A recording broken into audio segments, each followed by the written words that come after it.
William Ruto has reached a cul-de-sac. This is it, a cul-de-sac. There is no movement in front. You can't go further than where you have reached. You can't turn left, you can't turn right, and you can't turn back because the enemies are behind you with guns pointed at you. This is what Jaramogi Oginga Odinga faced in 1966 at the Limuru Conference, where Kenyatta, with a wily tomboy, created 8 vice presidents for every province in order to limit Jaramogi's reach and power and prevent him from succeeding Kenyatta.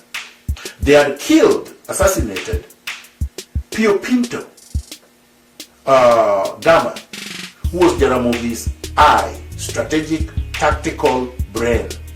They knew Jaramogi was blind now because Pio was gone. Mboya was smarter than Jaramogi, tactically, strategically, intellectually. So he was playing with Jaramogi like a ping pong ball.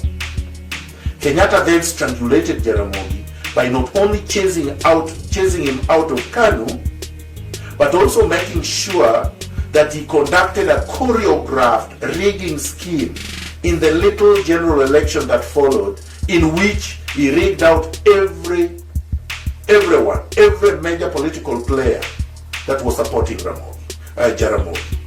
Then what did he do? He took Jaramogi to detention, and many of his supporters, like Achieng' Oneko, he took Ochola Makanyengo, he took many people in detention that were with Jaramogi. This is the fate that awaits Ruto, because Ruto is not going to be the president of Kenya under the current circumstances, nor should he be.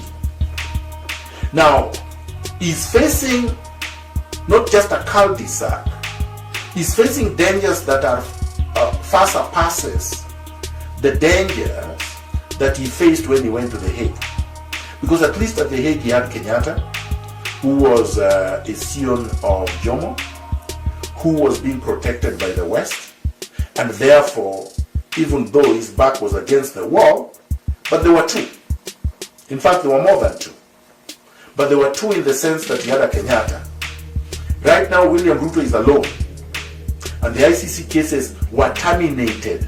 He was not acquitted, which means Uhuru with Raila can reactivate the cases by supplying the ICC with evidence that he had suppressed in order to save himself then. But now he can use to satisfy the West by fixing Ruto. So this is the only salvation for William Ruto. Commit class suicide. I know many will not like this, but Fanon, my revolutionary teacher, recommended it, and I agree with him. This is the same thing Fidel Castro did with Che Guevara, Ernesto Che Guevara. Ernesto Che Guevara was the son of a physician, a rich man, compared to other members of his class. He committed class suicide and joined Castro in Mexico, or Mexico for people who speak Spanish, before they went to the Bay of Pigs and took power from Batista. Castro's father was a large landowner.